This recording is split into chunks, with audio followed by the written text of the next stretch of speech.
Iko Anambra state government na-enekwa na ọkwa ụzọ dị ife a. Ụzọ dị ife a ndị ọba wee dara aka wee lee.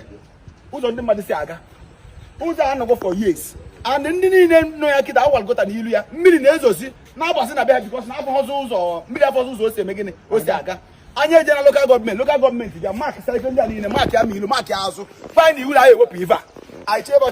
ife anyị na-anụ na envelope ejego local gọọmenti anyị afọ ọsịkwafa anyị gakwa ọka sị ka a gwalụ ndị ọkụ ugwu ife Soludo ji onye fe ọrụ bụ onwe ife adịrọ mma na Anambra steeti ha megene fa wepụ ya ndị ọka wee sị anyị na iwu na anyị ewepụ ife a over foremost anyị anụkwa ha anyị kpọ ha na kọl fada epik kọl ife anyị ji ekwukwe ya bụ Soludo anyị na-abịakwa ime protest n'Ọka anyị na-abịa ime protest n'Ọka ihe anyị na-afụ n'ọba liri nne o liri nne ihe Soludo bịa ka o dozie Anambra mana ndị niile o tiri n'ọrụ na-eme anyị aka otu onwe ha anyị na-aghọta most kọmishọna Soludo tiri n'ọrụ na-eme anyị aka otu a ha ji envelope na-eme anyị otu a ife anyị jikwa ekwu ya bụ anyị achọghịkwa nsogbu mana ihe anyị na-ekwu bụ amala ife mere onwegwe onye nke edochi iru bịa onye na-alụ ụlọ onwe ezigbo iso esi weba bịa ọmama jet ka ọ eji webanye ka ụgbọkọ eji wee gafee so ife anyị jikwa ekwu ya bụ we are going to Ọka anyị ga-abịa Ọka life so ọ bụrụ isi ndị asụdebe Anambra steeti akpọ na gị ndị otu ga-abịa ebe a na nweghị ihe mere ikwu ha nothing ọgụmitiri kịta ide pikisi kọrọ anyị we are going to meet Soludo live and direct onye ọbụla elele ụzọ anụnwa ga-abịa ka ọ gwara ndị Anambra steeti olugbo ilu ụzọ elecha na ama lobeze ụzọ so ife anyị jikwa ekwu ya bụ na ekweghị igwe ndị mmadụ ebe ha lụrụ ihe a ka anyị na otu aka esi elu ụzọ ndị ọzọ ọ bụrụ gbasọ nke a o gwere ọzọ elele mana ebe ndị anyị na-ejikwa ebe anọ ka anyị wepụta ya so ndị Anambra na-ezigbo ihe anyị na-afụ na Anambra steeti ọ ife kwesịrị ka ọ bụrụ ekwuchakwa so adịmụwa bụ n'obodo a abụ onye Enugu na-ege esi wee bịa na were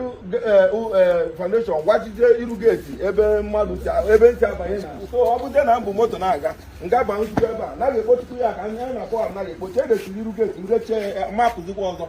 onye mburu moto na-abata nga abụghị moto wee na-apụ lekwana ihe a na-eme ebe ahụ ihe adịrọkwa na mma Fegwu foundation aba and aba abụ ụzọ according to them aba abụ ụzọ street aba abụ ụzọ mana ha agbachido ya lesasị ebe a bịakwa ole ilu mmadụ ibe mmadụ ọ dịrọ mmadụ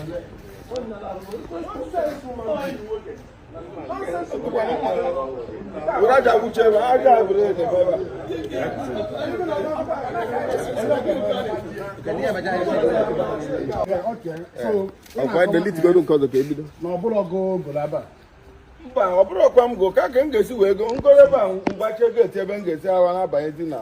so that means this man na house ebe a obi ebi n'obodo a ogolo ana na-alụ n'ebe a so ha bịakwalekwa nke a na-alụkwa ife ebe a I think so. Na-apụtazi ka m ga-esi wee na-apụtazi nwanne ebu moto aba ngọrụzie ngechikwa geeti moto a it's not possible na aka ga-esi wee mee ka ụlọ mmadụ na geeti n'ebe a na-achị ka ebe a ebu moto ya ba so that means onye ọzọ ejologa hiru ebe a nekwa gate mmadụ gori ya na ya ka foundation these people ejego report all this to government are going to condemn all this thing but the government do not want to take action. So I was so surprised this morning. Anyị kene m unu. Ihe anyị ji nọrọ ebe a n'ụtụtụ a bụ na ebe a street ebe anyị si aga na ọba ka anyị nọ na Living God Landlord Association. Anyị pụtara ọbụla egochi street anyị na December last year. Anyị jụrụ asas na ndị obodo rere ya. Anyị nekwa ya na last week ọbụla erekwana ebe a. So anyị na-eti mkpu ka anyị mara ma anyị ga-enweta enyemaka n'ihi na ihe nke a karịa na so ọ ya mere anyị ji nọrọ ebe a n'ụtụtụ a ị na-ekwu na abụ na aba abụ ụzọ bifo ụzọ street aba abụ ụzọ anyị rụrụ geeti tinye ya aba abụ ụzọ ka ọ bụ so ha bịazie lebezie ụzọ erebe ụzọ mana ọ na-ejekwugo ndị gọọmenti anyị ejegogo ma local gọọmenti ka ife ndị gọọmenti kwuru about it a na-azikwa anyị nkwa ha bịagode remove oge ha edego remove ebe a ma kemgbe ha dị remove kedu ọwụbụ ihe ha mere kemgbe ahụ so mana ke onye ke ndụ na-ele distin asị na chairman na chairman ụmụ ọgalede involved chairman ụmụnna rere ya ọhịa anyị nọ mana ebe ahụ ụzọ unu si aga before ihe ahụ ụzọ anyị si aga mana ha abịazie kpochibe elezie and since then unu na-ekwu okwu nothing happen anyị na-ede maka petition onwe ihe mere okay nsogbu adịrọ unu n'anya ọ ga-ebido United o nwere ahịa hip n'ime ebe a ọ kọsụ ndị United 250,000 iji kpe so o nwere ndị m na-aga wee mbụ ka agbasịla aja n'ụzọ so nne-enwe anwụrụ si na-achọghị fil ebe a n'ọdụ oyi na ọka moto kwụsị ịbịa ka e nwee ike idochie so ọ bụkwa ibe anya mmiri n'ebe anyị nọ because họteelụ dị ebe a sometimes na-eme ebe a na-ablọkụ the road anyị bịaja isi ebe a gafee mana today n'ụdị ebe adrọzi so anyị na-ayọ Anambra steeti gọọmenti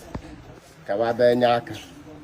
ọ bụrụ na ndị steeti enwere ọpawa itinye mana anyị sị ka gọọmenti jiri aka wa jọji ị na-ana iwu gota ha egosila n'ụzọ ị na-ahị ya awụpụ mmiri zobie oju everywhere ndị bi ebe na-elu mmiri nwere na-apụ ebe ọ bụ na enwere ụzọ bifo so anyị na-aya Anambra steeti na-aya okwu kọmishọna ọ dị n'aka ka ha lụọ ọrụ ha dịka ndị bụ ndị oyibo bikos amarọ m na ya enwe gọọmenti ịbịa tijeliwe mkpụba na-ekili gị ọ bụ na o nwere ego enyeliwe ba nwechiere ego a bak bikos na ụdị ose dị na ọ bụ na gọọmenti alụrụ ọrụ anyị alụkwa nke anyị asị m ka ọ dịla ọbụla mma dako ụmụnne m akwụ m ebe a n'anya mmiri bikos na ị na-anya na ihe abụgota ị na-anya ebe a na ihe abụ na-eru gọọmenti ka anyị kwụ this place edochiri bụ ụzọ United nwetara 250,000 enwe kpodozbi na awịa n'ụzọ anyị na-enezi anya a na-agba aja anyị na-enwe anwụrị na ọka edozila ụzọ amara na elego the place na ọka edochie so anyị na-ayọ gọọmenti ka anyị nyere anyị aka anyị edego ụgwọ ọka nke gbalụ anya mmiri bụ na ndị ọka nyere apọtment na anyị abịa ka abụ the place anyị na-echezi wee lụta nothing anyị na-ayọ ndị bụ ndị ezigbo mmadụ n'ọba maka anyị ma na enwe ndị ezigbo mmadụ n'ọba ka wa anya aka bikos na anyị anọrọzi ebe elewegolu streeti abịa ele so ọ ibe anya mmiri ka ọ bụ dịla anyị asụde bụ na enyere na rịpọtụ na o nwere ebe a na-alụ ụlọ ozugbo ọ na-etekiri ọtaim abịa wakụwa na mee everything mana ọwa ka anyị rịpọtụ ka wa bịa lụọ ọlụ o nwere onye abụrụ amarọ m aka azụ ka valisa anyị na-ayọ gọọmenti Anambra steeti so n'udo na ndị bacha ya alụ ọlụ ka wa gbatala anyị ọsọ enyemaka bikos na uwe ndị mmadụ ya apụta ọbụla edochighị iru ubie so ọnya nwa ka anyị nọdụ taa na-ayọkwu ndị bụ ndị ezigbo mmadụ n'ọbara anyị ma na enwe ndị ezigbo mmadụ ka wa pụta na iche bụ na ibe niile gara ụdị kwesịrị biko ihe a bụ ọba ka anyị nọ ihe a biko nke a bụ ihe ndị ọba ihe bụ ihe anyị na-afọ n'ọba ọnọgide ụzọ egwube aja n'ụzọ ihe a bụ main road ebe anyị si aga unu n'anya ebe anyị fụ ya na ihe a bụ main road anyị si aga ngwanene egwugide gị na from ihe na-agbugide a na nwere ebe moto si aga ngwanene ebe akịta moto ọbụla si ebe a daa na moto ahụ aka arọtazụkwa ya ọzọ nke a bụ fensị mmadụ n'anya na ihe a bụ fensị mmadụ dị ihe a fensị ada na ada na ukwu fensị ka ejikọta pila gwugide na-ekpe aja ele na-ekpe aja ele ọkwa ekporo aja ele ọ bụrụkwa ndozi na ikuru aja ekuru isitere anyị na-edozi obodo edozi ọ bụrụ mmebi ka ndị ọba na-emebi obodo fa so biko n'ihe abụọ ndị asị ka ndị Anambra steeti gọọmenti kpọtara anya ọsọ enyemaka na anyị na-afụchi anya n'ọba ebe anyị nọ biko nke abụọ na ihe abụ ụzọ nke a bụ ụzọ dị ya na-egwugasịrị be mmadụ oke na onye nke kịta na ka ebe onye a esiwa ababie ka ebe onye ka esi ababie na so ya ka anyị na-afụ n'ọba sinsi si ya ka anyị na-afụ n'ọba biko a na-aja Anambra steeti gọọmenti kpọtara onye esi enyemaka na ya tọkwara atọ n'ọba ebe a nke a bụ ebe moto si abata nke a bụ pila nke a bụ fensị mmadụ na-ekwurekwu egwugasịrị ya nwezi ebe anyị si aga onye bịazi ọpa moto ya n'ilu anyị ebuzi moto anyị n'isi nke a bụ ụzọ okenekwe ebe enu na-arụchikwara ebe enu arụchi nke akwa mejọ road anyị si aga ti iwe ọchị ebe a na ụzọ a na nke a bụ ụzọ ọ dị etu a wee ruo n'isi ebe a nke ebuzi ụlọ rụchie na main road apụghị isi ụzọ ndị ọba jọs kwurusie ụzọ anyị si aga lụọ ya ụlọ rịọrọ anyị ụlọ ezi ebe a nụma nke a wee ziga na-azụ ebe a ma mụ aghọtagha m onye ahụ nwezi ebe ndị bi ebe akịta nwe ụzọ ha si aga arụchigo ebe a ụzọ na weri rụrụ ebe a na-azụ ezi ọ dị na mma mgbe okwu ofu Igbo ka anyị nọ ka anyị dịzi bụọ na ụzọ ebe esi aga na ụzọ ka akụgidere aja nnọọ na onye nke arụcha bịa kịta nọ nwe ebe onye esi aba ihe abụọ na mmadụ na-alụ arụ dị ihe a nke a bụ be mmadụ nwere ebe onye anyị esi aba striti abịa bụrụ ọkọrọ anyị striti na a na-were ọ na-ezi luchieri anyị biko na Anambra steeti abịa bụtara onye esi maka na a tọrọ atọ n'ọba ebe a anyị na-eme ka ndị Anambra steeti fụ the kind of erosion anyị na-afụ na this particular place onye nwe anọ anyị akpọghị ya several times si ya bịa afọ ihe na-eme hie ọ naghị ege anyị ntị ihe ọnọdụ ire sọnsọ aja okpo aja ore anyị nwa bụzi ndị bi ebi anyị rụcha ọrụ na ịhụnanya ebe ya afụkọta nke anyị rụgoro arụ mana duto aja na-ekpoba ekpocha osi n'okpuru wụọ dị ihe anyị rụrụ mebisie ọ bụrụ a waste of money ya ka anyị na-eme ka ndị Anambra steeti bịa fụ ihe a that na the thing is too much and na the thing emebizira anyị ọtụtụ ihe ị na-aghọta the thing emebizira anyị ọtụtụ ihe si kenebee ya anya maka na ihe anyị na-afụ ebe a karịziri anyị anya a na-ekpe aja ebe a steeti ere mana no contribution for the development of this area nọ ikpo sọnsọ aja wee na-ere ya ka anyị na-ayọ ma ndị ọba ma ndị gọọmenti Anambra steeti ha bịa fere ihe na-eme ihe na the thing akarịga anyị nwa bụ ndị bi ebe a aka and onwe ozi anyị ma anyị na-eme ihe